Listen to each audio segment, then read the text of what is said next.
कर दिया? Okay, we're live. Namaste. Namaste, everyone. Thank you so much for joining today. I am really going to try my best to post videos more frequently now. And thank you very much for all your encouragement, joining in, watching these videos. It really means a lot. And, I can see many of the comments always, they do stir some really interesting debate. And today we have another central figure to stir interesting debate upon. This is Madhu Kishwar. Many of you will know her. Namaste, Madhuji. Namaste, Melissa. So we're going to have a fascinating discussion today. Obviously, you are very much present on many channels at the moment because of your book, Girl from Kathua, and we will be speaking about that in today's session. There it is. Fantastic. But we'll also be talking more broadly as well about the issues facing Hindus and, importantly, the future for Hindus, your thoughts on that. So namaste, everyone joining. I can see people joining in, writing some comments. Thank you. Haha Mahadev Keshavji, namaste. Dharma Yoga Ashramji, namaste. Thank you for joining again. It's good to see you. So please do write your comments, questions into the chat. And towards the end, we'll direct some of these questions towards Madhuji, if that's okay. So thank you so much, Madhuji, for squeezing my little channel in your busy schedule. Perhaps you could start by letting people know where they can find more information about, where are you on social media? Where can they follow you? I'm more active on Twitter than any other social media platform. But again, you see, I've been shadow banned of sorts. So anybody there was a time my following was increasing at a speed of almost 1,100,000 a month. By the time it reached 24 lakhs, which is 2.4 million, it started suddenly experiencing steady daily decline.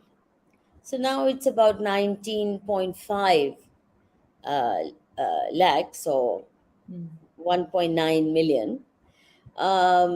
But they've shadow banned me. So people will have to go to Madhu Kishwar and make sure that you press for notifications and look for me. They're not going to come automatically on your timeline, which is what a lot of people complain. So all of us who stand up for our dharma, who do not parrot the Islamic narrative or the conversion mafias or the commie narrative, we are all under trouble. We are in deep trouble and under attack. So one has accepted that fate. I do have a presence on LinkedIn now. I just started a little bit. And also YouTube, of course. We have a channel called Manushi India. And till recently, I was doing 5 to 6 programs a week. But now I'm trying to get into a new mode of doing things, not just interviews, but short videos and reorienting it considerably. So that I'll come back with more regular programs on that of a different kind. Fantastic. Just before we started streaming, Madhuji, you were telling me that you're a workaholic. You love work, you breathe work, and you're very, very productive, clearly. No, I'm not productive. I hate it that I'm not productive enough.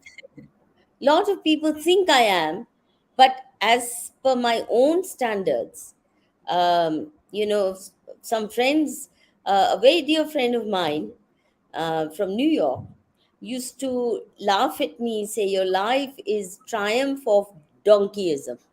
You just go on and on and on trudging, irrespective of what the outcome will be, whether you're going to win a battle, not win a battle.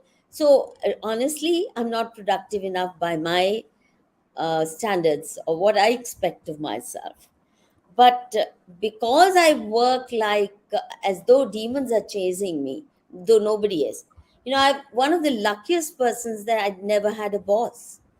I was in jobs like in India. University job means you're really your own boss.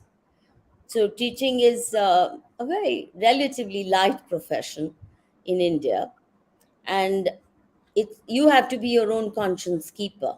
Your workload is not heavy. So I never had a boss as a Delhi University lecturer or later reader. And then I was invited to join this research center, Center for the Study of Developing Societies. And there again, each one of us was our own boss. A lot of people misuse that freedom, but I'm not used to misusing. So there too, I work like a, as I said, like a donkey, went on and on doing my little thing. So I don't take, in fact, I just am not oriented to taking weekend off or holiday, even on Diwali or, I mean, of course, I'll take out some time for cleaning the house for the rituals of Diwali, but certainly not no New Year. I would never like to start my New Year with partying. You will always find me on my desk reading or writing or doing something of that order. So I prefer not to waste time on frivolous pastimes. And so I love to listen to music, but then that I do when I go for a walk or something like that. It's not like I'll sit down and say, now 2 hours of music.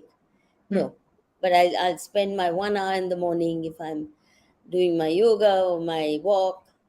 Those 2 hours are music, mm. And but it's obviously mostly very chants. Yes, mostly devotional music or chants. mm, So it's very calming. We are yes. lucky that we have such great music by way of devotional bhakti sangeet as well as the traditional Sanskrit chants to various deities. So it's really, one feels fortunate to Yeah. have that kind of legacy to bank on. Yeah. And it's very humble of you to describe your outputs as, that little thing is the words you use. I wrote down. It's hardly a little thing. But I wanted to pick up also what you were saying earlier about being shadow banned. So a recent thing that's happened to my channel is my video about the sadhus of Polga has been restricted. So please, people watching, please do go and watch it and share it, because at the moment there's a bit of a wall to people watching it because they've put a restriction on it. And while you're there, please, do subscribe as well to my channel. And as Madhu ji mentioned earlier, do follow her on Twitter. Just let's And keep Manushi India channel, to sure. Manushi India channel. Yes, Yes. And we absolutely. do a program called Manushi Samvad. There's a large uh, presence already there, several hundred programs already on, but we do regular programs, fairly regular shows. Yeah. And it was really interesting when you were describing how, you work hard like a donkey, but it sounds like you're still fulfilled in your life through your bhakti, through listening to the chants that you were saying, the music. And it just reminded me of during my PhD, I felt that, and this was before I met my husband, before I knew anything about Hinduism. I didn't even know what Hindus were at that point. I felt like I was deprived of any enjoyment in life, any senses, because I was working so hard. But as somebody living in the West, there isn't that exposure to really meaningful, like colorful, rich tapestry of life that the Hindu life just automatically gives you, just through the music, as you were describing. What an Yeah. extra dimension to your life, just being able to listen to these chants, to these songs. So it just really reminded me of how fortunate Hindus are, that they are living such a rich life. Perhaps I don't quite appreciate it, but when you're a Westerner living maybe a sterile life where people enjoy things, but it's on a very superficial level, you can work like a donkey and feel like your life has no meaning. And actually, that was one of the draws, just a bit of information to why I became a Hindu. I just loved how rich it was, how it enriched my life. Yeah, the music itself, I mean, as you well know, in the Hindu tradition, it's the way to connect to the divine. It's the language of the divine, and the sounds that are emanated, they're very meaningful. And that's why the correct uchcharan, the correct sound, whether you're chanting Om or a Gayatri mantra or any other, the sound that you produce, the rhythm, the note, it has to be, it becomes part of a certain cosmic um, echo chamber of sorts. It creates a, it creates a, it It creates some kind of reverberates. a bubble around you that connects you to the divine and shuts out all the oppressive, depressing noises from your Absolutely. life. So, those 2 hours when I'm doing my yoga abhyas, they're very, very precious, because that's when I listen to my most favorite bhakti music or various chants. Fantastic. So you mentioned earlier, Madhuji, about teaching at university, working at a research centre. So perhaps you could provide a bit more of a glimpse into your life story. What has led you to the point of releasing this recent book, The Girl from Kathua? It's curious, because I cannot explain my own life. I wasn't expecting this question, but now that it comes, so I'm giving you spontaneous, unrehearsed answer. And I would say I cannot explain my life in any other way except that it's part of some karmic cycle. I was born from a very young age. I had this um, conviction that this life of mine is for the service of Mother India. Now, nobody told me, certainly not my convent school education. They never prepared me for it. And my parents were very ordinary, sensible, dharmic people, but they never kind of inculcated this notion that you must do this or must not do that. Now, I really feel I could, once I started reading history, I could say, oh, like one of the social reformers of 19th century, Lala Dev Raj of Punjab. I just feel convinced that I must have been his daughter or somebody deeply connected with the work he was doing. And then through freedom movement, again, I could say, I must have been with this lot of people. So that I'm continuing that mission um, of making my country, India, a land that I can be proud of. And as a child, I still remember this film song, very patriotic, from the 50s. हम लाए हैं तूफान से किश्ती निकाल के इस देश को रखना मेरे बच्चों संभाल के. Now, when I was tiny and I heard this, I would really have goose pimples. And I felt as though it was addressed to me. And, and, and therefore, I felt very convinced that this life, as perhaps a few other previous lives, have been for the service of Mother India. So many people came and devastated it. And since I am one of those post independence generations, I had that large quota of idealism, very starry eyed idealism, rooted in nothing else but love of Dharti Ma. We do believe this is Punya Bhumi.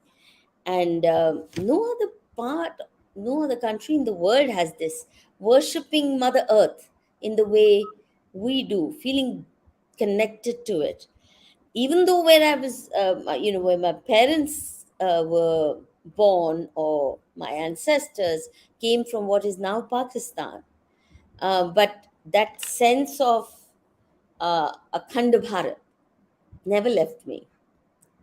That sense, and which is why I guess when I was for some years part of Indo-Pakistan peace dialogues, my blood used to boil when Pakistanis, would refer to India as, oh, you have hegemonic ambitions, you have not made peace with the partition, You're hostile to Pakistan. And I'd say, you drove us out and you say I should love you for it? Sitting in Lahore, which is where my father came from, or Peshawar, Rawalpindi, where my mother's family came from, I, I could not um, could not stomach their presumption that I was an outsider and they were the inheritors of that land. It belonged to them. So I walked away from all those peace missions because I could never make peace with partition. Even though I was very starry-eyed Gandhian for many, many decades. Um, but that has left me, thank God.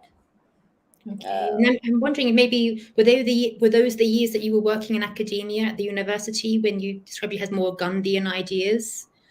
Was that No, part of? when I turned to Gandhi, Gandhi was not fashionable. Okay. In fact, I was attacked soundly and roundly when, for example, I published this paper called Gandhi and Women in Economic and Political Weekly. And all the feminists got after me because Gandhi was not fashionable then. It's only after the Ram Mandir movement that the left had to seek for ideological crutches, to what they would say, weapons to fight Hindutva with. And they Mm, found in Gandhi a weapon to mm, fight Hindus. That's very interesting. yeah. And it's then that they started holding bhakti festivals. Huh? In fact, Communist Party India Marxist, which set up this cultural group called what was it? Not Anhad. Anhad is one of them. It'll come to me in a minute. Um, they began organizing bhakti festivals, and in one of their party conferences, annual conferences, they wrote that bhakti is going to be their weapon to fight Hindutva. I mean, almost in those words. I remember writing a rejoinder in a newspaper saying bhakti cannot be, I mean, that means you don't understand the ABC of bhakti. If you think you can use it as a weapon against others, Mm, bhakti is a way to connect to the divine. It's not a weapon to hit at others.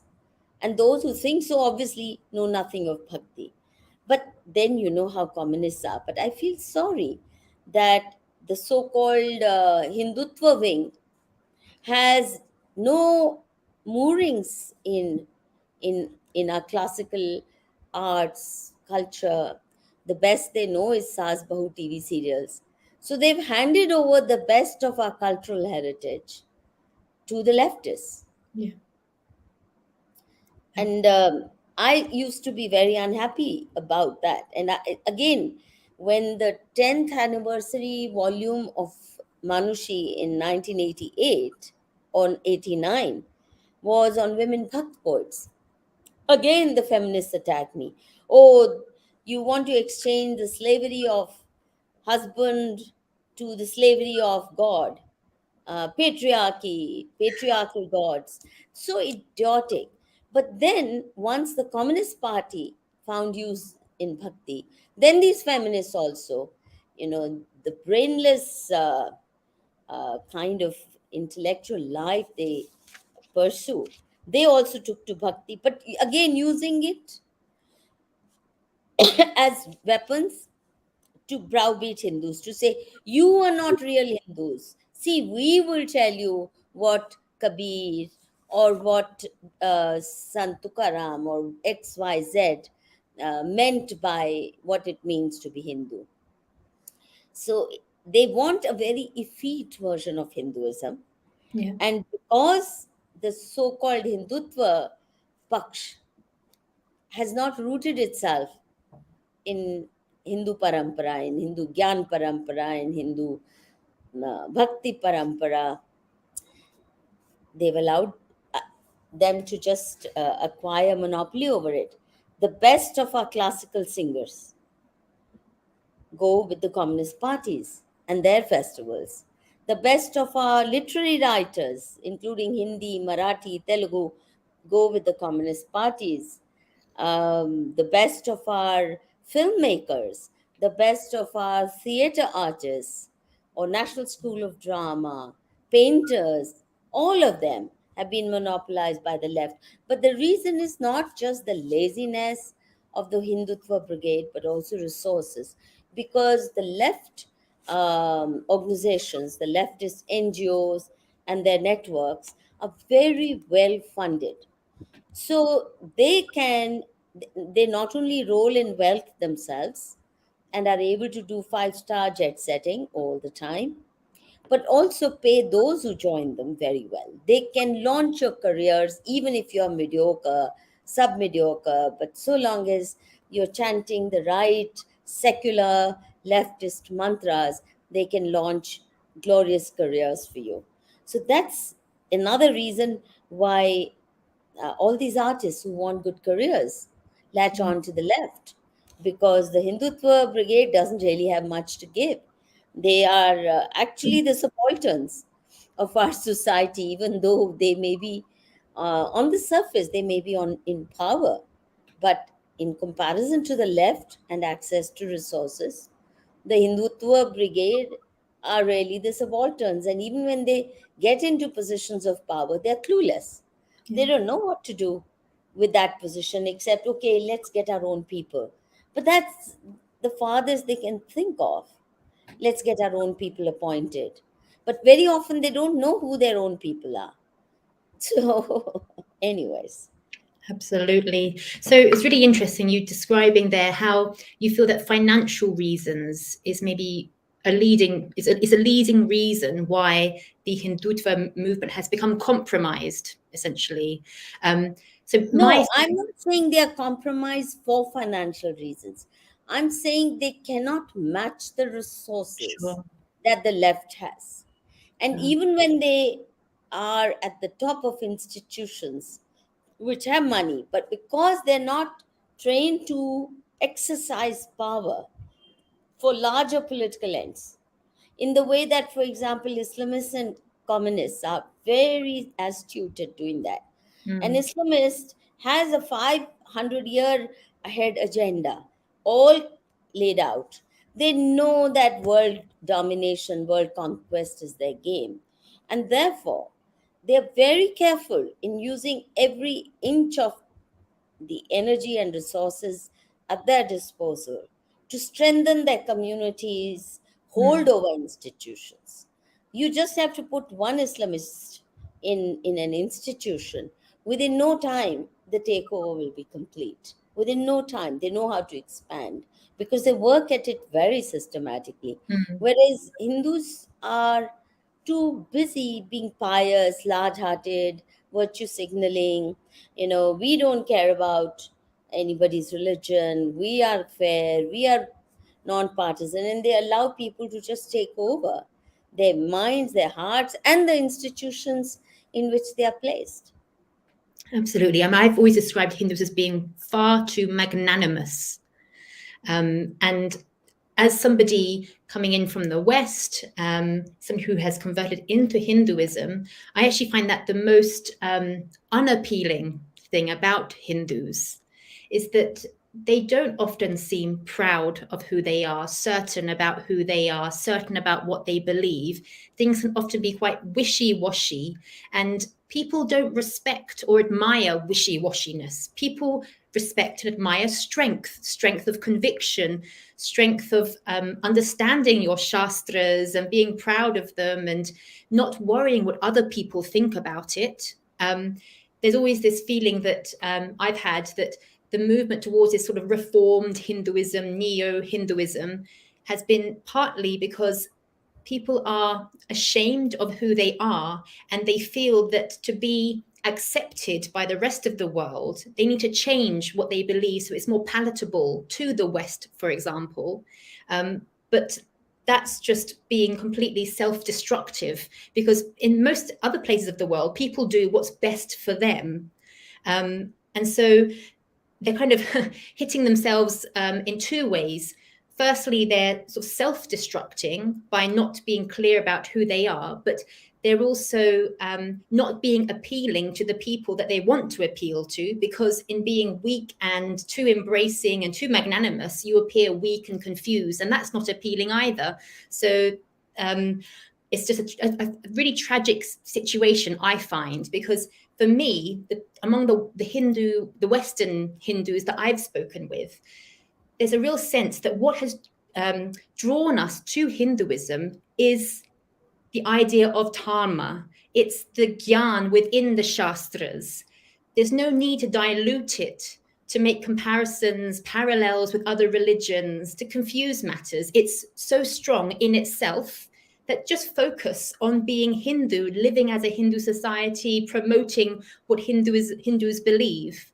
So yes, that's my big take on just the tragic But situation. Melissa, I think while the symptoms you describe are very accurate, but I think if we go just scratch a little bit, what we find is Hindus still have something left in them by way of social organization, family structure, Yeah, loyalties. But think of the West. Think of England, for example. Now we've had 1,200 years of brutalist invasion by the most barbaric genocidal cult the earth has ever known. Now, what we went through, nobody, not even the Jewish Holocaust, compares with what the Hindus went through.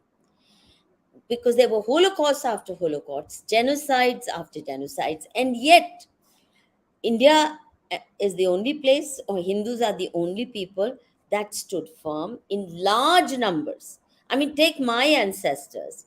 They stayed in what is now Pakistan. They could easily have converted at the time of partition, lost nothing, and continued staying there.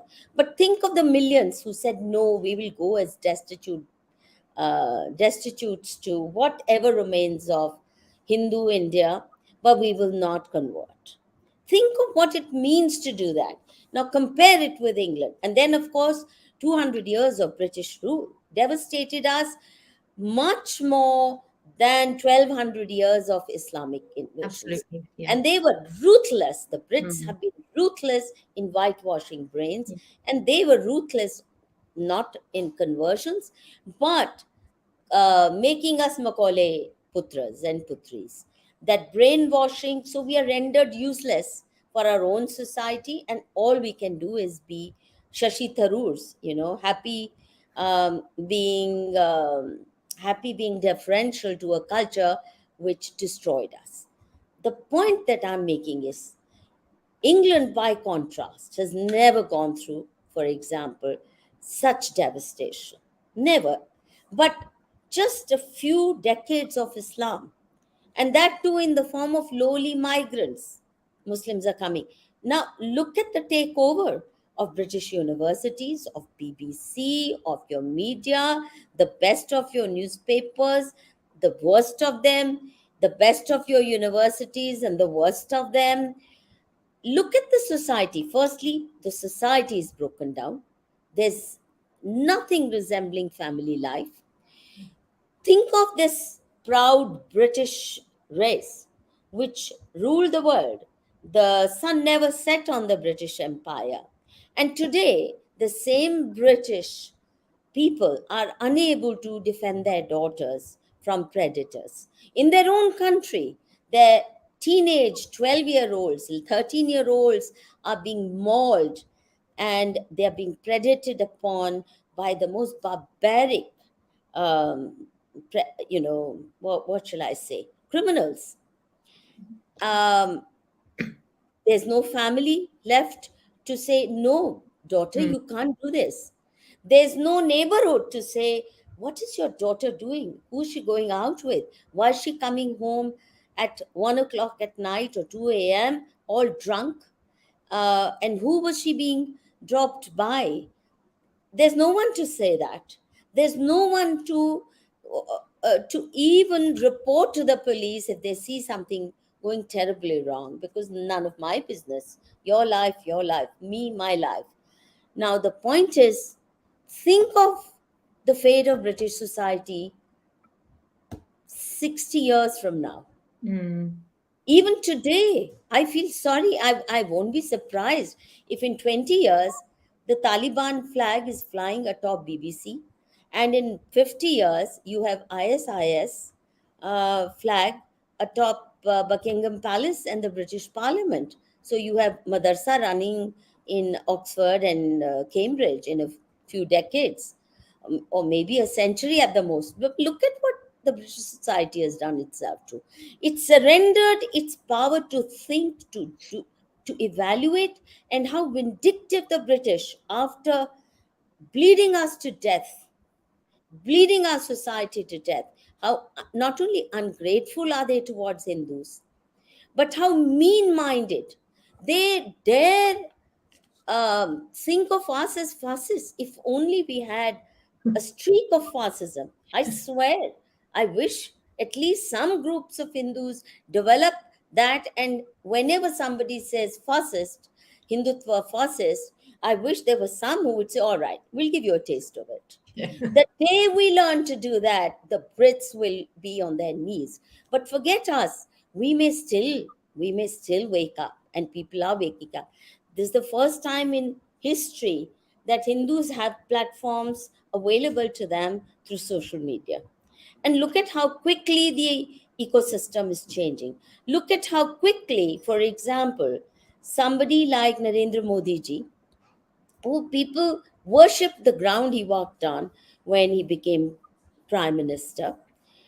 And because he did not consistently either defend Hindus and consistently went the other way, appeasement of the most demeaning order, appeasing the most rabid elements, look at how quickly Hindus Mm. have woken up to saying, no more, no uh, MK Gandhi Mark II for us, Yeah. including me. I spent all my life um, looking at the world through looking at the world through Gandhi's lenses. He was my moral anchor. He was my political anchor. But once I realized the facts that I was unaware of, I cast him in the dustbin of history. And I said, no more MK Gandhi, no more Dhimmichud. And I'm not the only one. I'm not the only one.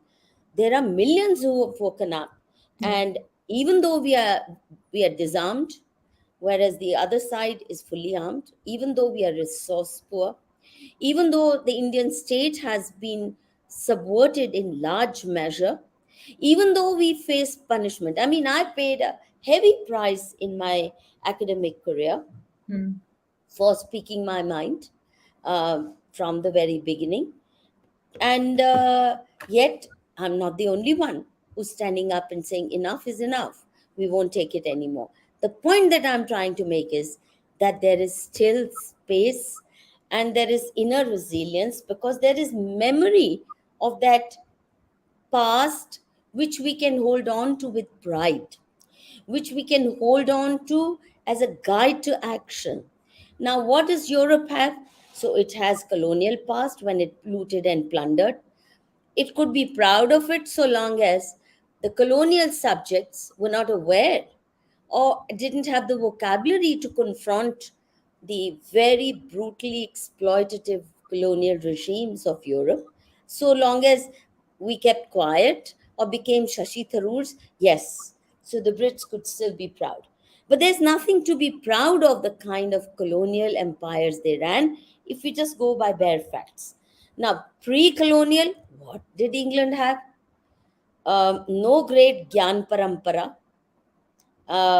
Even the scientific industrial revolution was funded by loot and plunder, not only of economic wealth, but also of the knowledge traditions, of the Gyan Parampara, of science, of philosophy, of understanding of the universe, of the human body.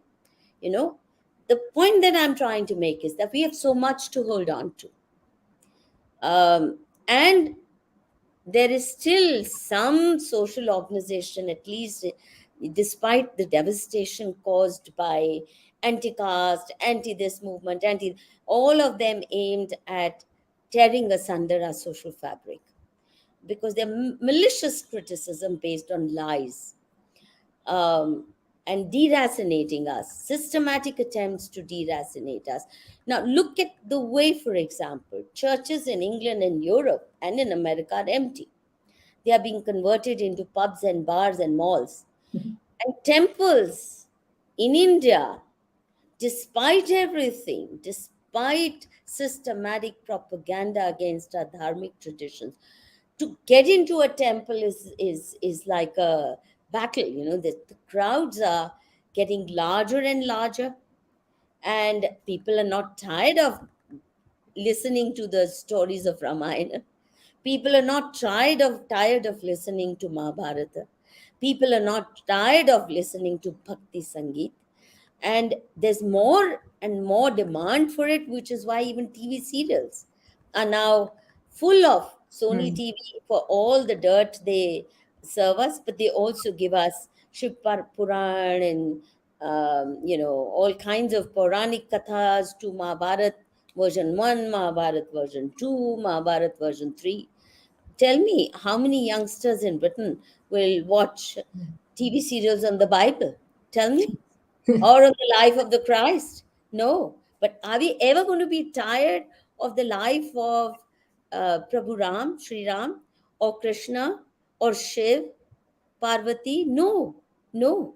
They're forever fresh for us. I mean, I'm reading Ramayan maybe for the third time, and different stages it comes to mean different things to you.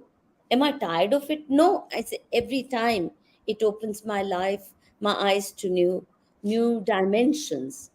And yes, lot of, even in my own family, many youngsters are totally deracinated, too woke, but that's what is demanded of them if you send them to elite schools and colleges. I don't blame them. But I think there's too much still left in India. We are the only last bastion. Mm. And what I feel sorry for the Christian world is this, that they know that if Islam wins, they're finished. Oh, yes. Yeah. And yet they gang up with Islamists against Hindus who've never harmed them. If anything, I think the maxim that you hate those you exploit most. Yeah. The Abrahamics only understand the language of power. You said it Exactly. to Yeah. start with. And the fact that Hindus haven't understood it, we're still chanting Vasudev Kutumbakam or Sarva Dharma Sambhav. But they're not dharmas, no? All dharmas can be Sambhav, but not religions versus dharma, not mazhab versus dharma. But people are beginning to understand, and I'm very, very certain that I won't be surprised if the Brits will be knocking at the doors of India seeking shelter Yeah. and come as refugees. And I hope we are not generous enough, Yes. except for those of you who are, only nominally British. I think you have the OCI, yes. Overseas sanskars of citizenship. a Hindu more than most Hindus today have. So I think that we need to understand the distress response of Hindu society. Yeah. It's been so systematically ravished, damaged, brainwashed, made humiliated, and yet Yeah. how much is still surviving, though in a very rudimentary form, Yeah. sometimes even caricature form. I often feel like I'm living amidst the ruins of my civilization. Mm. But the ruins itself are so grand Yeah. that they don't allow you to To forget. look Yeah. elsewhere. So Yeah. for me, there's enough to anchor myself onto, and I'm not the only one. I think there are millions like me. All we need is an organizational core Yeah. to say, let's put our act together. And it's bound to happen because there is desperate desire and need for it. Absolutely. You've articulated that so wonderfully and picked up on so many of my notes. I was talking about writing notes about intergenerational trauma. I understand that it goes back it tends to go back about 7 years. If one generation experiences something like a genocide, which obviously Hindus have experienced time and time again through history, it reverberates that trauma through at least 7 generations. And you can Yeah. see how that trauma, it will eat away at your confidence in who you are. Despite being surrounded by that grandeur, by that richness of the Shastras, it will impact you. Of course it will. So Hindus, they need to realize that they need to restore that confidence, because it's so easy for people around to criticize and call them fascists, for example, as we know, as you mentioned, that they do. Oh, I'm dying for somebody to acquire the Yeah, wherewithal that fascists need, because it's Islamofascism, it's yeah, Christofascism yeah, we're faced with. yeah, And they can only be defeated through determined exercise of power. yeah. No, no other language, no more the language of love, compassion vis-a-vis those who despise these values, despite uh, tom-tomming them. I mean, a religion of peace, my God, genocide after genocide, and it continues. The bloodlust continues, and they call themselves the religion of peace.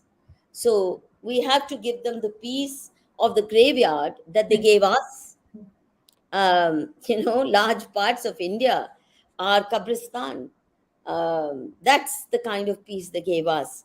And I think it's important to know that if any place will hold on against these Islamofascist forces, commies, and I, I mean, the so-called liberalism, which is actually nothing liberal about it, because if you're intolerant towards Hindus, you can't by any stretch of definition be called a liberal. Now, the manner in which even liberalism is used against us, but it's actually eating at the vitals of the British society, at the vitals of European society. Me, mine, my rights, my body, my right kind of ideology. Look at what it has done to women of Europe, you know. And at least in India, there are enough people who say this was nonsense. And it's not a coincidence that the sharpest critique against feminism and its phony notions of equality came from India through Manushi. Nobody else has critiqued it as well as and systematically from day one. And the only thing that gave me the courage and the strength to do it is this very naive, childlike resolve I took at the very stage of founding Manushi in 1978. No foreign funding, no government funding. Just these two things left me free to explore issues with seriousness that they deserve, and not follow spoon fed chants, which Mm, is what most feminists do.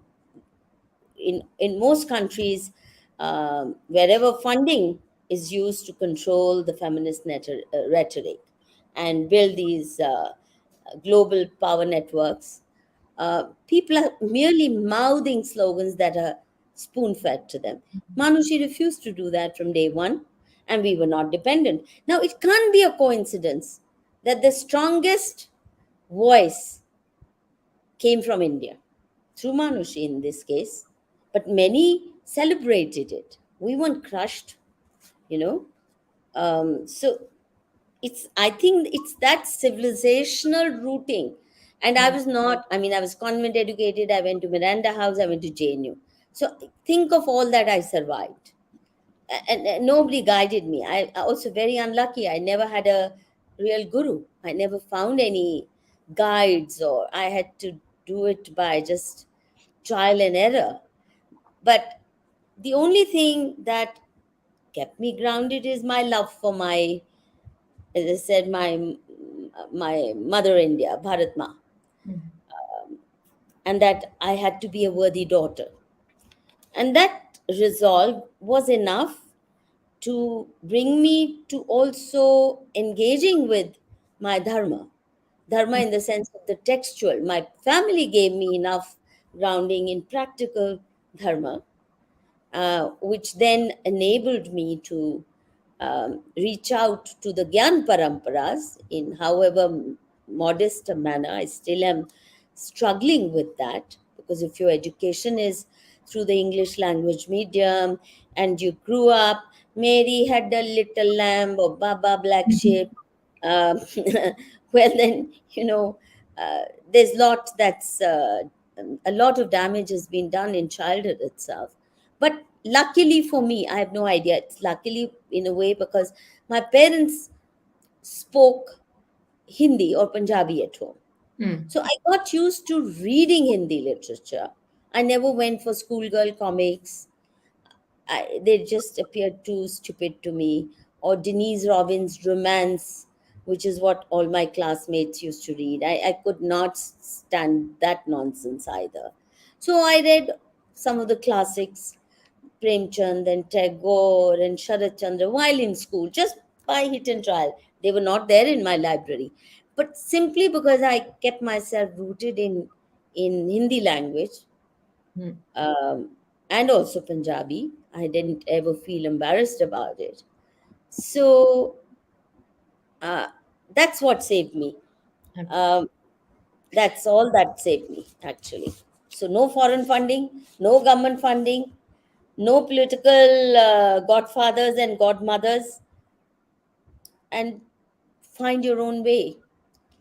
So Yes, that's what Hindu Dharma teaches you anyway, to seek absolutely. the truth.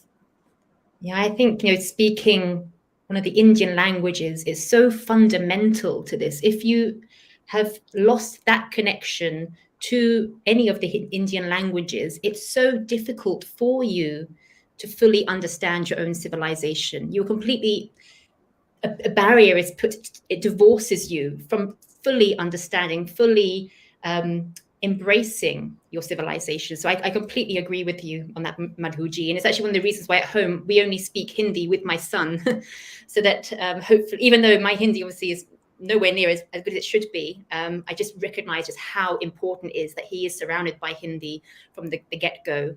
I loved also how you brought up the idea about feminism, because again, going back to my story, one of the massive draws of Hinduism to me was how it opened my eyes to what being a woman is, what femininity is.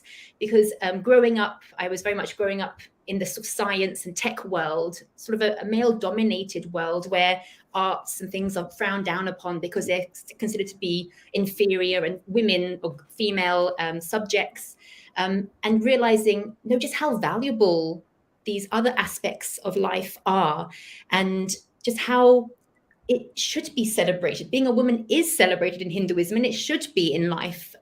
Rather than in the West, you either become very girly to like a superficial level, or you try to completely rid yourself of that feminine identity, that female identity, because it seems weak and inferior.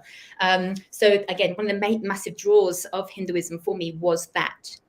Um, I'm wanting to go towards the book that you have recently written, No, Madhu. but I'd just like to add one small thing. Um, One of the reasons that Western feminism appeared so banal to me is this: they were always equality mongering, and I I would ask them, my culture tells me the feminine is the power that runs the universe. My culture treats the feminine, especially if you're strong, then people say, oh, she's Durga incarnate. Mm, If you are a wise woman or a learned woman, they say bilkul Saraswati ka avatar hai. They Even today, goddess worship is a living tradition, and it's not just in temples. Any woman who displays signs of strength is at once lifted to another level altogether and celebrated. We've never faced the kind of the disdain that feminists had to face for merely asking for equality. And to me, equality seemed a very poor thing, because I was used to much better treatment. I'd say, no, it's not enough what you want, and that too by becoming more like men. No, thank you. I Mm. do not wish to be a masculinized female, which is the only way you think you can get equality. And I remember when there was a time I used to be often invited for lectures abroad, and I always wore Indian dresses, even saris at times, but at least salwar, I mean this salwar kurta. And they would invariably in the early years ask me, if you are a liberated feminist, why are you wearing traditional Indian dress? Now, instead of giving long winded answers, I'd say, if you are a liberated Western feminist, why are you wearing male dress? Yes. Most of them are in jeans, Yes. and that too, those rough blue denim jeans. Very often they stink because they're not washed for a whole month. This is Yes. working class dock workers' uniform. And women think they become liberated by wearing the most ratpat, shabby outfit that the men ever invented for themselves as a fashion statement. Because it's so silly to to be confronted with silly, I mean, questions of that kind. And I learned never to be on the defensive on this account, because if you try to say, oh, but I like it, I feel more comfortable in it, that's not good enough. You have to hold the mirror and say, look at yourself. What have you made of yourself in Yeah. this quest for very banal version of equality? Mm. Allow me to be myself. Yeah. Yeah, and it's no secret. I mention this quite often on my channel that Navratri is my favorite festival. I just love Mm. how each day I'm inspired by the qualities of the different forms of Ma. How on one Mm. day we're celebrating a form of Ma who is very serene and calm. Another day, a form that's very fierce, and it just shows how in India, in Hinduism, they understand that women are full human beings. They're not just sort of shelved as being one type of person, be it very meek and mild. You Yeah. can be all, and actually, life demands of you that at times you are serene, at times you have to be fierce. You need to be a well-rounded person who responds to the world in which you're living, so that you can, actually do good work in life. So Yeah, yes. you can be Durga, you can be Sita, you can be Radha, you can be any number of things within the same day, if necessary, or certainly in that lifespan, and in different roles. So, when I have that kind of freedom, why would I want mere equality? It's so boring. Anyway. Yeah. All right. Well, I'm trying to shift our conversation towards your book, Madhuji. But just for a moment, I just want to say namaste to a few of the people that are writing comments. Many people here, Gaurav Gupta ji, namaste Gaurav, Mr. Aditya ji. He's asking, actually requesting Madhuji, he's wanting to see more of your work, basically. He's saying, please do more. I mean, you started the chat today saying how you work like a donkey. He obviously loves what you're doing so much, he's asking you to do more. Yeah, everybody asks me to do more. Aditya ji, I will be active on YouTube, but this is a new phase of my life starting, and you'll see me on YouTube with somewhat different kind of programs. I'm just preparing for them, and I'm learning as I go along because I'm experimenting. I'm not a professional YouTuber, and you will see me more active. Please pay attention to the books, because what the books can do, and that brings me to your question, Melissa. Let's talk about the book if you have any questions. Absolutely. So, Madhuji, you described your life story. Your family originally, your ancestors from Lahore. You described your connection to Ma Dharti and um, your sense of Akhand Bharat, even though obviously the Akhand Bharat that people talk about today is a completely impossibility.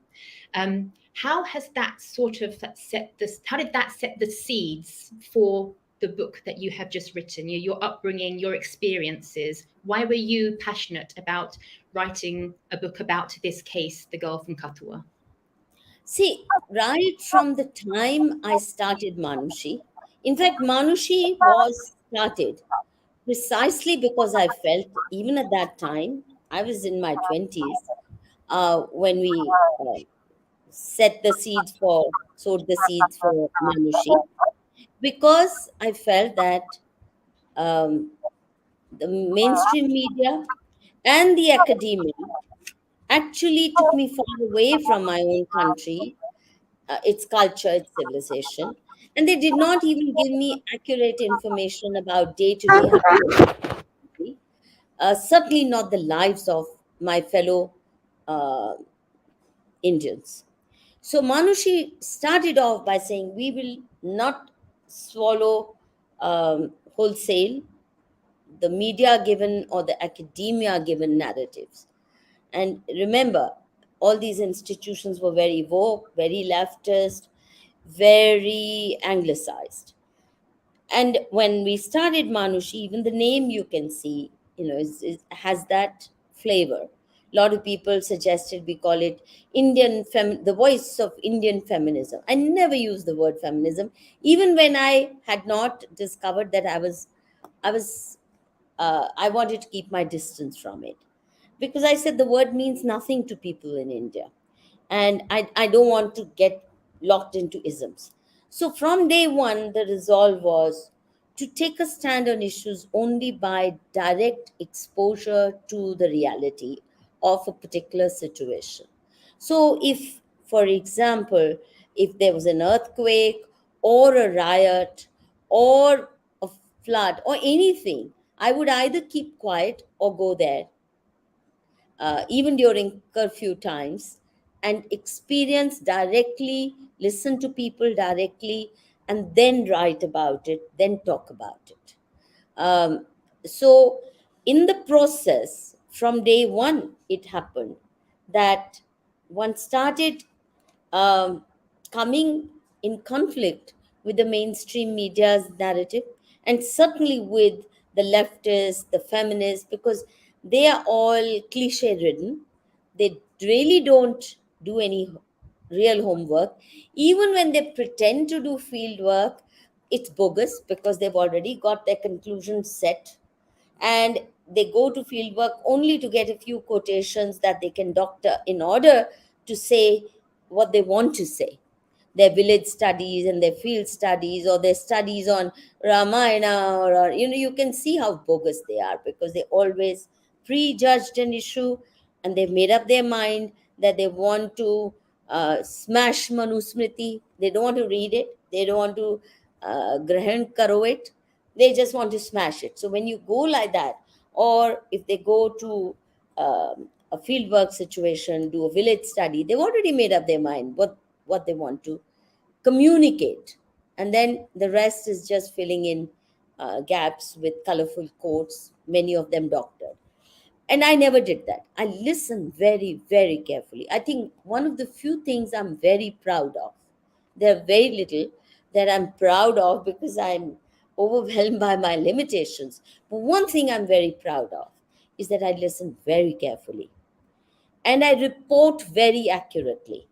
Even when I have published interviews that ran into 20 hours or 18 hours or 6 hours, nobody has ever complained that even one word was inaccurate.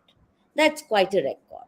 I'm very accurate. I will record it, I will transcribe it, whether it's a village study, or it's I'm talking to rickshaw pullers, or I'm talking to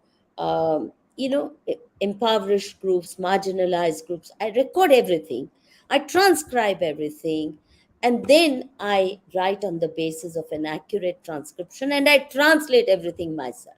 I never leave the job of translation to anybody.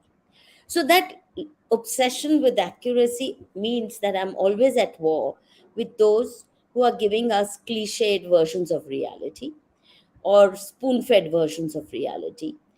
And so I was blasting their fake narrative from day one. The word fake narrative is new one, but on every issue, from dowry to inheritance rights to land rights to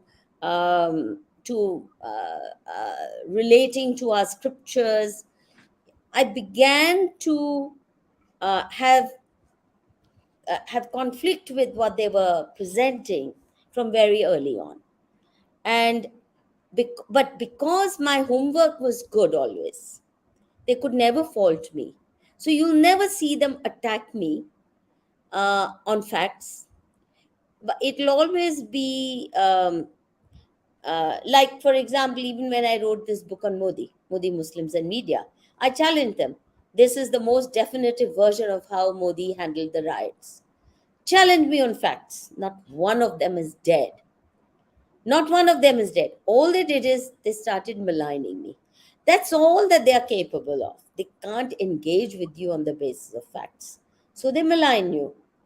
And they've learned this art from the Islamists.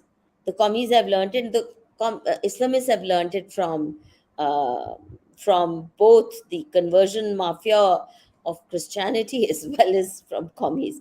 They so mutually enforce each other because all three of them, they're all proselytizing my way or the highway. All three are genocidal. All three are inherently intolerant and use barbaric methods to subjugate others. And therefore, for me to be at war with them ideologically happened spontaneously without my actually wanting to be. In fact, some of the earliest subscribers and supporters of Manushi used to be leftists and Maoists and this entire Jing Bengalore. Islamists came in much later. But all the Christian NGOs, they really celebrated us. And they thought, oh, human rights, women's rights, this is our domain, she belongs. But then they realized that I was not a self hating Hindu, that I was not doing Hindu bashing. So the estrangement was inevitable. And for me, there was no compulsion because I was not dependent on their funds. We had already said no to funds. We had already said no to their globetrotting in order to follow their agendas. So therefore, this book is part of a whole lifetime work. It's nothing new what I've done here. I mean, it's no coincidence that it follows the book on Modi. Again, put me into a lot of trouble. Uh, but before that, or even after that, what they did to Jyotsna, uh, uh, sorry, Dr. Jyotsna, what's the name?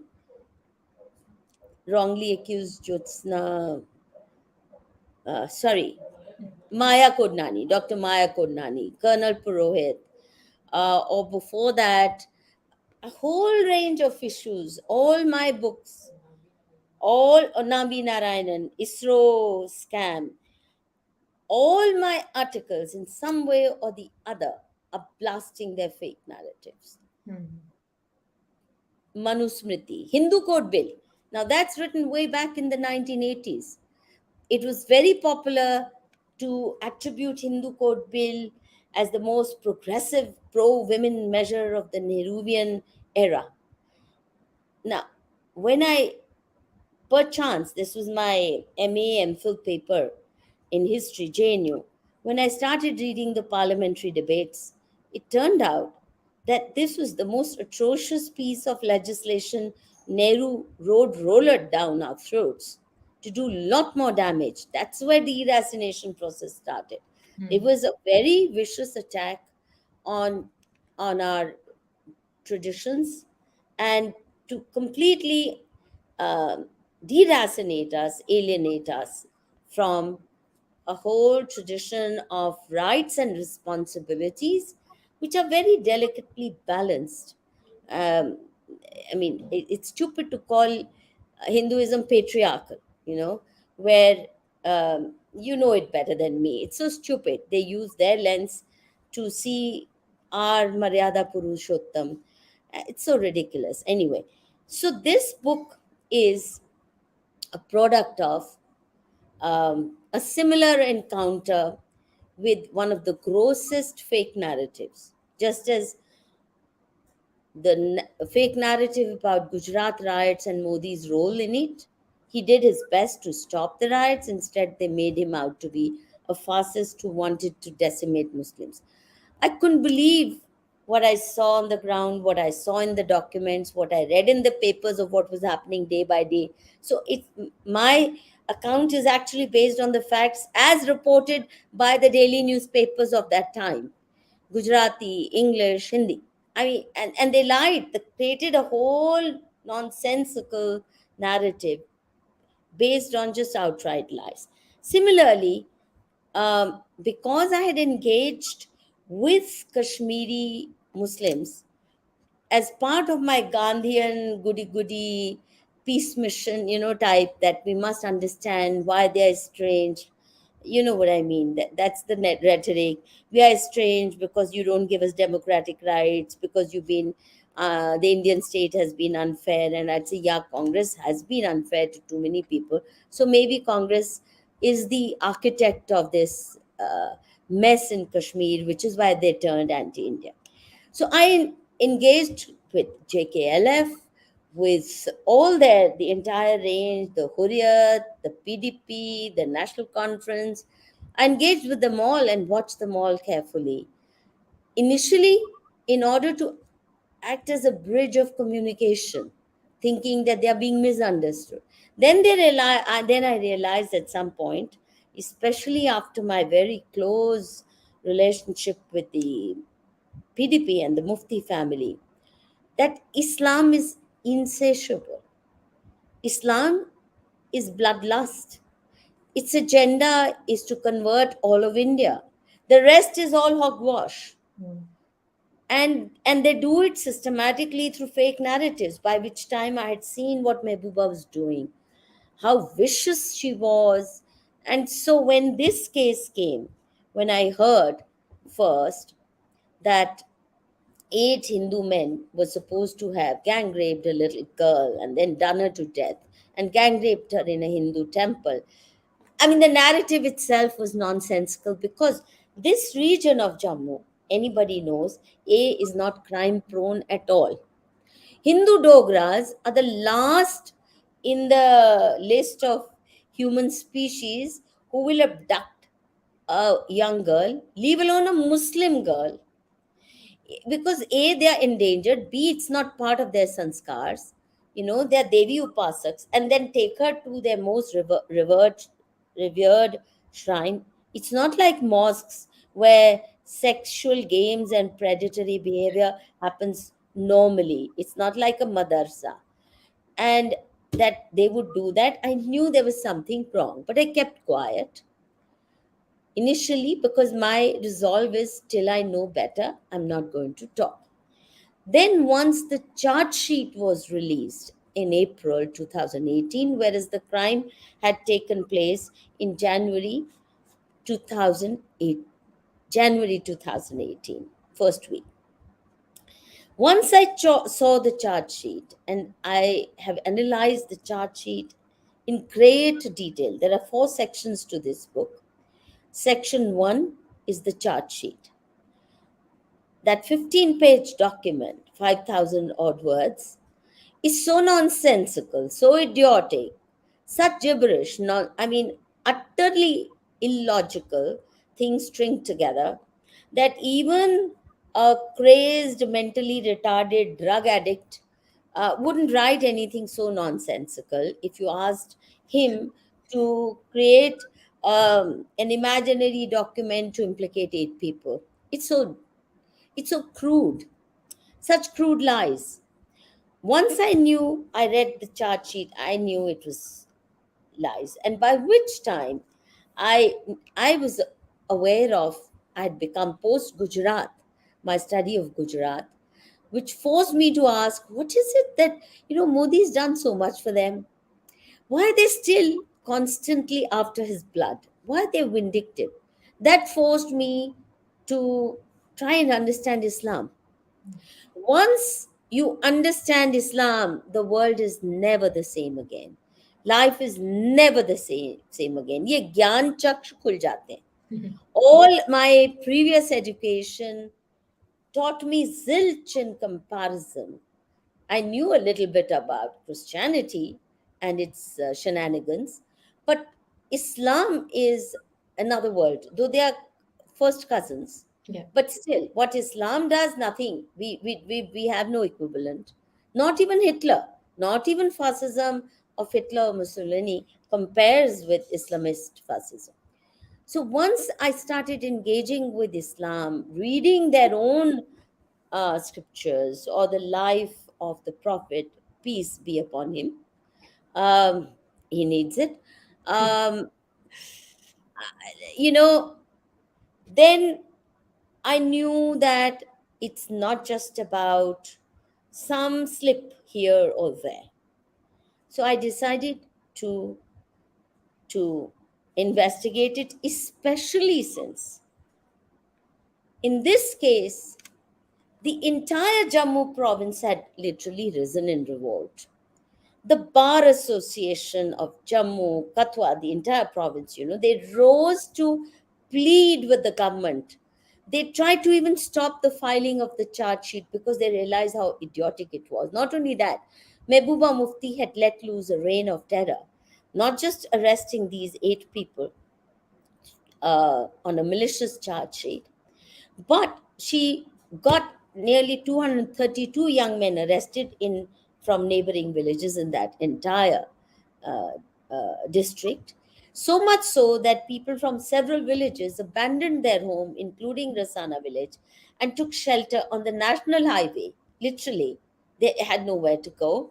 And to protest and to make their presence felt, they took shelter on the national highway in a temple there, and there was a school building where they would go and sleep at night, and under a big banyan tree. For months on end, they sat there saying, please have a CPI pro. All this convinced me that there was something seriously wrong. And there were protest demonstrations, 50,000 strong, not one, but many. The bar association is crying hoarse, and the leader of the bar association was a veteran Congress leader. He much respected, and yet nobody listened. All they wanted was a CBI probe, but she had let loose a reign of terror and, in fact, threatened the bar association. Can you imagine? The Bar Council of India, instead of going and listening to them, they went on strike for 12 days. They threatened them that we will take away your licenses to practice if you don't shut up. Such terror let loose on the legal profession simply because they said this is a malicious false case. Then I began to investigate, went not only by the documents, but also went and met the girl's fake family, not even real parents. Once I met them, lot of things just came pouring out, even though they didn't intend to. They were not expecting to meet me, so they were not well prepared really in the doctored story that they had been taught to parrot, because they were not still fully grounded in the false story till then. And then once all that happened, I started tracking how the echo chamber was created. So section 1 is a very thoroughgoing analysis of the chart sheet. And Melissa, the important thing about this book is I have not used the defense used by the accused to defend them. Hmm. Negligible mention of that. I have used only the documents that the government produced to indict them and said how nonsensical they are and the evidence to the contrary, which was stark and plentiful. Hmm. So then I started tracking who created this echo chamber and made this a globally famous case.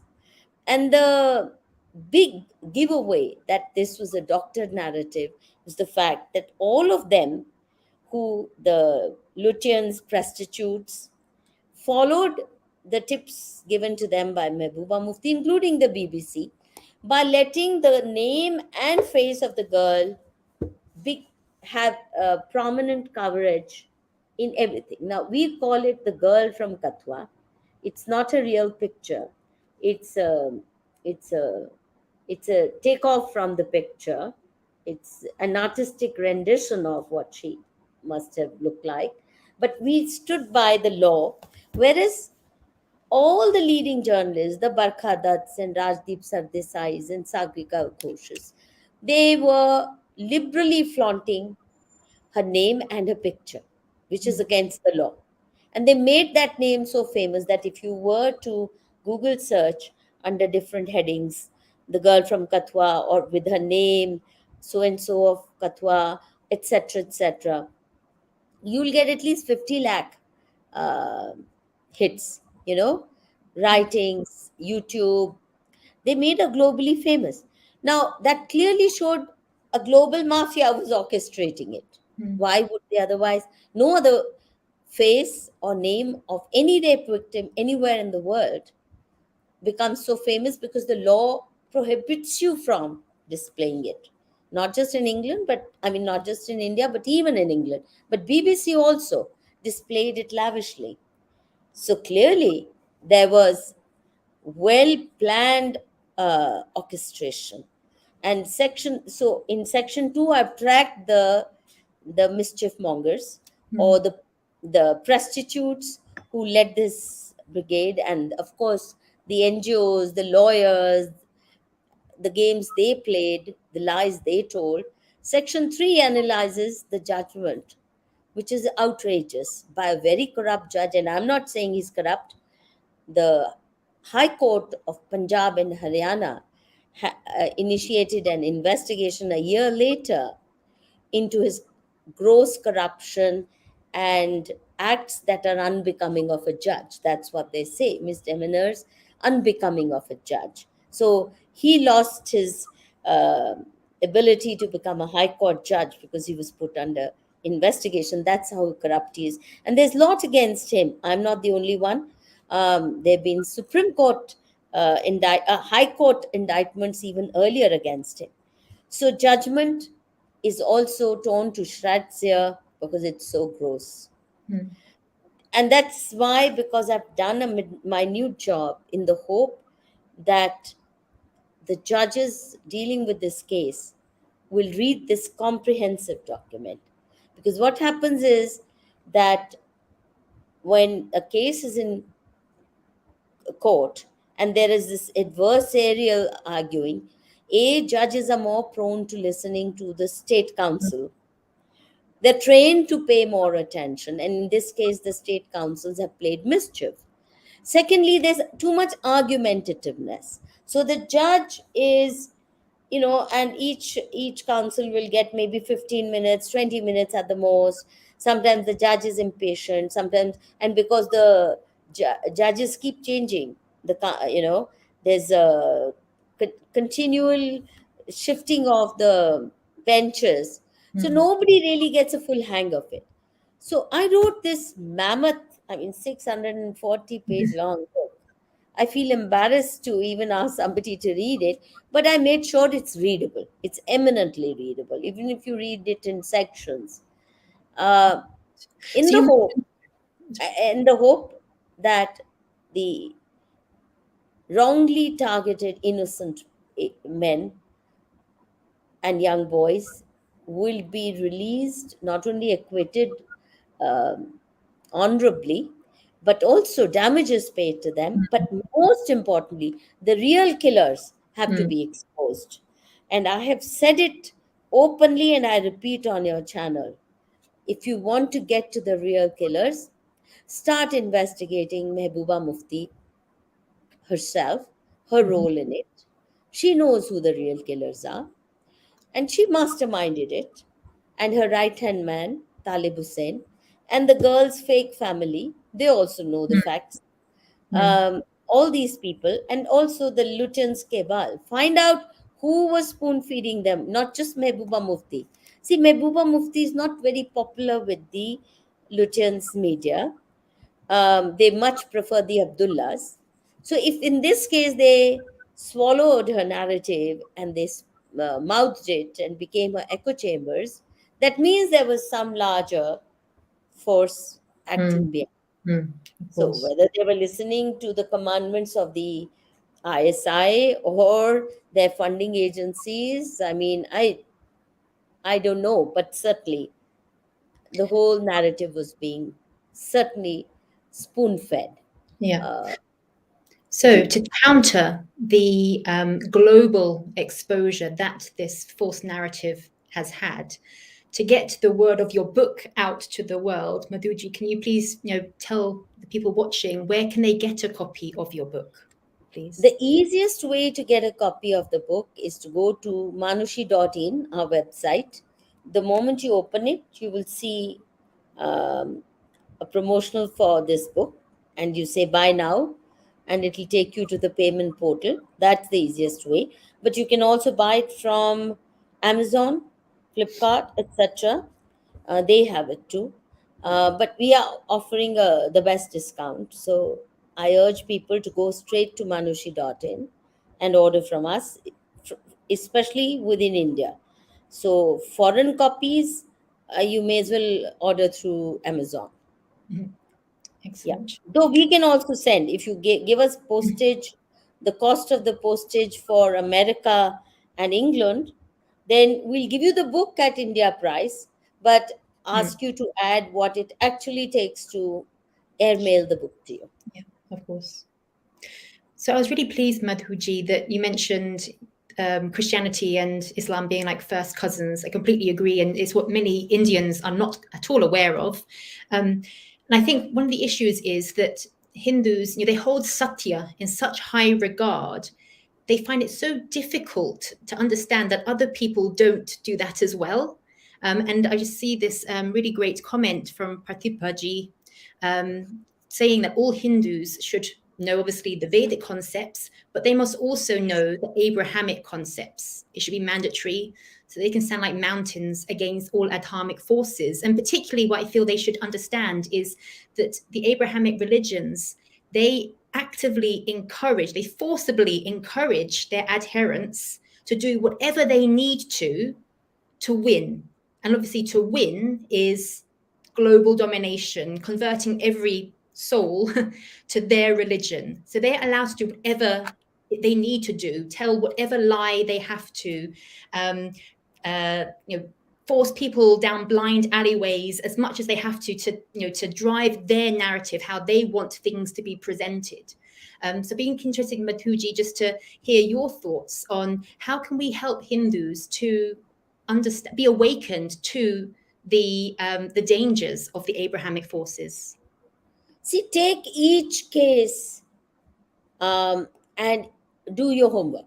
For example, look at how all of Muslim community, or at least all the leading voices I know, are standing up to defend this monster called Atiq Ahmed, this gangster who has skinned people alive, who has built an empire, economic empire of 20,000, 30,000 crore by simply outright loot and countless murders, countless brutalities and terror, and yet they're standing up for him and gunning for Yogi. Firstly, learn from this, learn to stand up for your own, and feel ashamed of the fact that we did not even stand up for our Shankaracharya when he was falsely accused of heinous crimes. And in a very humiliating manner, in a midnight swoop, the police dragged him to court, and then he had to prove his innocence. We didn't stand up. Feel ashamed of that. If we had stood like a wall surrounding him, a protective wall, they would not have the courage. We did not stand up for Asaram Bapu. It's a fake case completely. I have studied the documents.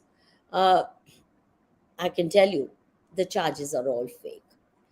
We didn't stand up for him. We didn't stand up even for Ram Rahim. Again, most of the charges are fake against him. And that's because they needed him out of the way in order to plant churches in Haryana, Punjab with speed. And he had held together the so called scheduled caste community of Haryana and Punjab. They held it against him. The target was conversion of these communities, and they got him out of the way. And we kept quiet because they were fake charges. So, Pratibha ji, yes, Vedic concept okay, but they won't help you. In uh, Vedic values, but your homework has to be related to the challenges we face today. uh, if, for example, fake narrative against Hindus of Jammu, in order to bring about demographic change, in order to push out Hindus from Kathua district, which is so far managed to remain Hindu majority. You have to do your homework and understand. It took me years to make sense of this case. We have to be able to take each case, if not all India, but in your own area, when such fake narratives are unleashed, or where people are, for example, go rakshaks have been targeted very brutally. Stand up for them. Mm. People who are helping women resist womb jihad, Mm. help. Be vigilant. Make sure that young girls around you are protected in your own neighborhood, in your own college, in your own institutions. Don't just be coy about it.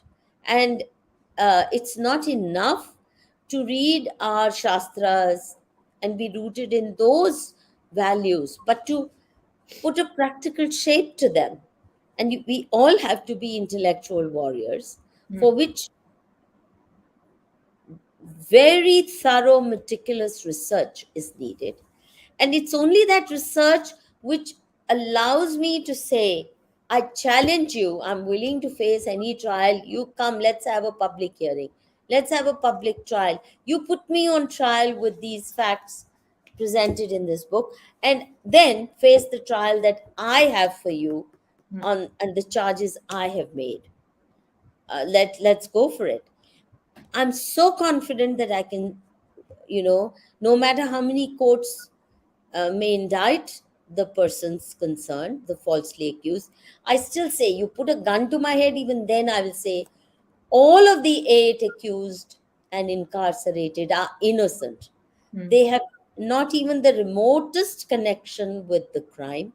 And I say with equal confidence that our own community is involved.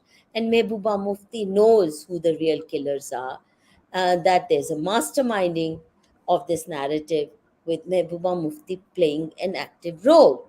I'm saying it with confidence Mm. because I've done my homework. And the facts take me to that conclusion. So that's what's needed, not just in the abstract, or I mean, of course, my eyes, Pratibhaji, were opened when I studied a little bit of Islam. I can't say I'm a scholar, but thoda bahut, uh, or little bit of knowledge of the history of Christianity, that's necessary. But Mm. equally important for us is to be grounded in facts when the new challenges come in the form of this assault on Hindus of Jammu. Yeah. We still haven't all the facts, even about the Kashmir Hindu genocide. Mm. Who documented it? None. And even Kashmir Files is a tiny bit, shows you a tiny, peeny bit glimpse of it. And Yeah. it shook people. But imagine if it had been well documented, Mm. what Yes. impact it would have had. So each such case, now the fake case against the Shankaracharya, I wish somebody would do, a lot of people know the facts, but nobody has taken the trouble to put it together. Similarly, the fake case against Asaram, Bapu Asaram. A lot of people know the facts, but nobody, including his millions of followers, haven't had the sense to put it together in a comprehensive form, because we're intellectually rendered incompetent. And it's very important not to leave it just to lawyers, Yeah. because lawyers have a way of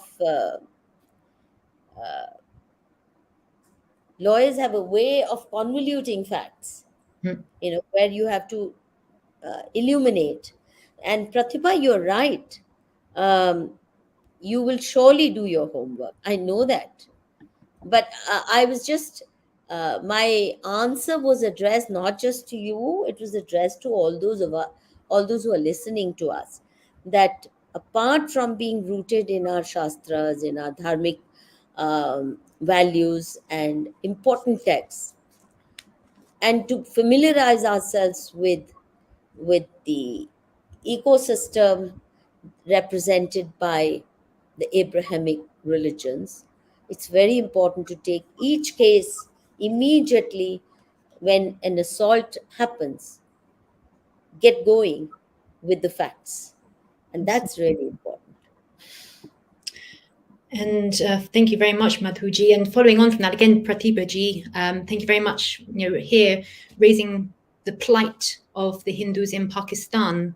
Madhuji, you were talking about, some of the Hindus facing the worst of situations, Gau Rakshats.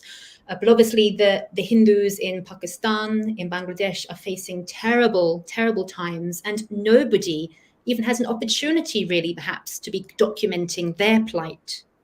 So do you have any comments, observations to make about that? How can we raise our voices about what's happening to these poor people living in an Islamic state? See, that's bad enough what's happening there. But when they come here, do we care enough to build bridges with them, to make sure that they live a dignified life? How many from, for example, Rajasthan know that there are camps there for Hindus who fled Pakistan? How many have built equations with them? How many have taken the trouble to adopt Pakistani Hindu children who are in India, make sure that they get good dharmic education? How many of us are bothering about Hindus of Pakistan living in Delhi camps or wherever they are? If we just documented carefully these people's lives, what made them flee, that in itself would connect us with the lives of those who are still living there under daily threat of decimation. So connect with and make your own people feel that they are your own. This is not an abstract. I mean, think of it. The Muslim community will own up even Rohingyas whose language they never understood. They make sure that they cross the border illegally. Then from Calcutta or Assam, they go all the way to Jammu. Within no time, Rohingya settlements are set up there. Within no time, they are given ration cards. Within no time, they are given proper housing, bijli, pani, everything. And Delhi Pakistani refugees actually have struggled with getting power connection, leave alone pakka houses, have struggled with the most basic things that are not provided either by the government or by dharmic sanstha's. So own up, if nothing else, if we adopted one child each of all the families that are still here, already come here, and make the whole family rise together, feel safe and secure, not leave their fate to foreign funded NGOs. Let me tell you, don't leave it to NGOs. This is not a job that NGOs can do. This is a job that civil society organizations, you know, let's say a well organized community can do, like the Marwari Samaj. It's well knit enough to be able to say, let's do it together. Let's adopt each one of the children. Let's make sure that we help them get decent housing together, not separate them. I think that's what's really needed. And that's when we can gain enough insights into their lives and also push upon the government, press upon the government to open the doors to all persecuted Hindus, no matter where they are, no matter which country they are. It won't be long before Hindus in Britain might need shelter in India, the way things are going there, and the way the Islamists and their allies are gunning for them. Absolutely. And in fact, one major turning point for me in my assessment of Modi ji was that I was really behind CAA. but then realizing, much later on that it hadn't been implemented. I lost so much faith in him. I really found that so disappointing. And it was a real turning point for me, as I said in my assessment of Modi ji.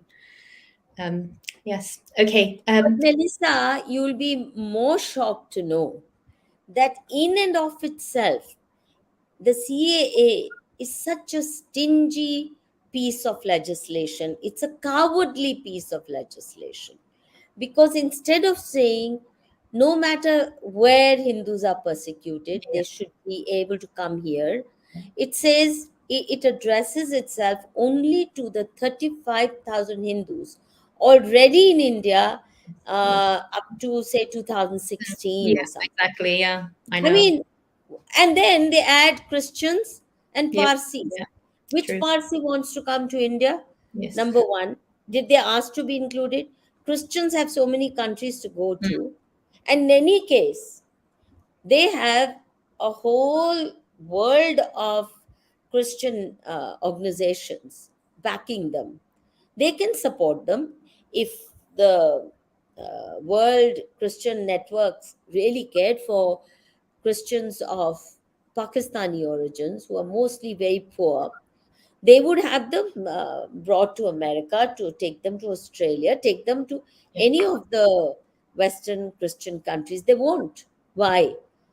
And why should we take on responsibility for people who have abandoned, and then will come here and join the ranks of Ambedkarites and join the Hindu bashing forces? No, we've had enough of them. We don't need any more of them, and they should not be our responsibility. Mm. Yeah. So if you think of that, then Mm. Modi ji really played a joke Yes. on Pakistani Hindus or Yeah. Bangladeshi Hindus. Yes. And he Absolutely. never opens his mouth to condemn violence. Yeah. Whereas even Hasina will keep threatening and thundering that, oh, there will be retaliation in Bangladesh if you do this. Oh, if you try sending back Bangladeshis, then there'll be retaliation. So you better not touch them. She threatens. Who's she to threaten India? But Mm. we take it. So I think uh, it's too stingy Yeah. and it's too How? cowardly a piece Yeah. of legislation. And one day, Hindu India will be ready to say, no matter Hindus where, are welcome. Fantastic. Yes, absolutely. One last question I think we have here, if you have time, Madhuji, here from Lasting Hope Ji.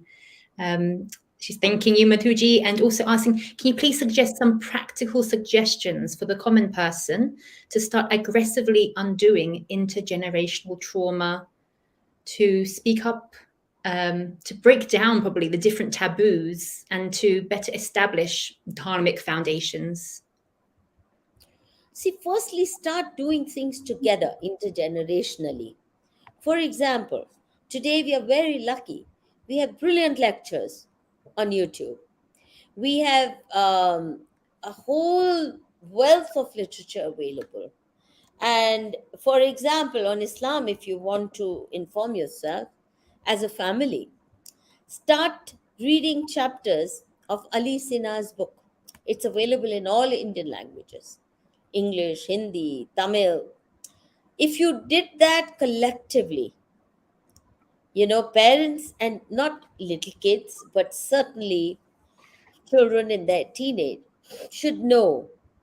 And I'm giving just Ali Sinha's book as an example because anybody who reads that will be well warned of the dangers that the mazhab represents. And it's very scholarly study. It'll also teach you how to go about collecting facts. Similarly, let's say this expose that I bring in my book, and there are many such books that are bringing such. If you made it a habit to read out portions together, discuss these things, or see films and critically analyze them, or see good films that give you a better perspective of things, documentary films, or it's by doing things together that make you aware of the world, your own history, And today, that, every home can become an intergenerational classroom thanks to YouTube, thanks to Google Uncle. Uh, it brings you wealth of material. Um, and there are classics like Sitaram Goel's What Happened to Hindu Temples. Read it together with your family. Discuss it. Once you start doing that, it will be difficult for people to remain indifferent and inactive. That's important. Similarly, if things are going wrong in your own area, immediately say, let's as a family do a little bit. Let's have volunteers within our own extended family. We're going to investigate into it.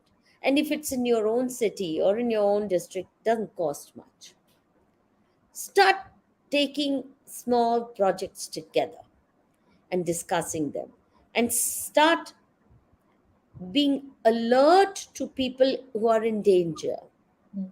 and protecting them. For example, very few Hindus realize that the best skilled people in our among us have been all converted.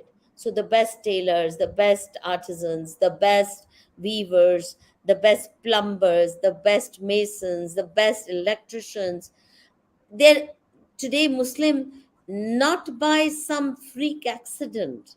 It's not because there's something in Islam, but they converted them systematically. They've Mm. also converted the most militant groups who used to give them a fight. If Islamists started a riot, they used to give them a fight.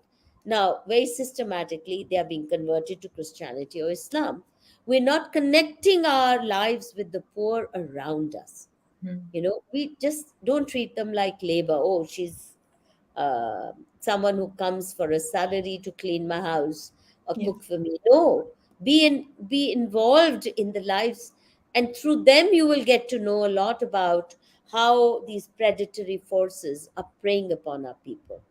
Save them, protect them. They should know that if they are in trouble, there's someone to protect. So, unless the middle and the elite classes build these very active links with the poor of their communities, especially as I said, the artisanal groups, people who are skilled, or the martial groups, if they all get converted, a large number have already done so, Mm. right under our eyes, and we do nothing. So, wake up to this and build those connections. And how apt. I bring up here Gaurav G's comment. Thank you, Gaurav G. Wake up, Hindus, wake up. If not for you, then for your children, for your next generation, wake up. No, Gaurav ji, this is not the way. Wake up, Hindus, wake up. Am I awake enough? And is my own family awake enough? My job starts with my own family and my own neighborhood. This wake up Hindus call won't work. Because remember, all our leading social reformers, let's say of 19th century or even before that, they all began by mobilizing their own community, not Hindus in general. It was their own family, their own extended kinship group, their neighborhood. They didn't talk about Hindus at an all India abstract level. So, such a call will make sense only when you can say with certainty, I've started that work with my own family, my extended family, my relatives, my neighborhood. And if something goes wrong, we're all in it together.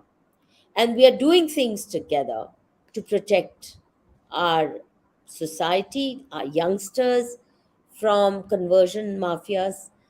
That's the way to do it. Otherwise, no. It Don't say to others.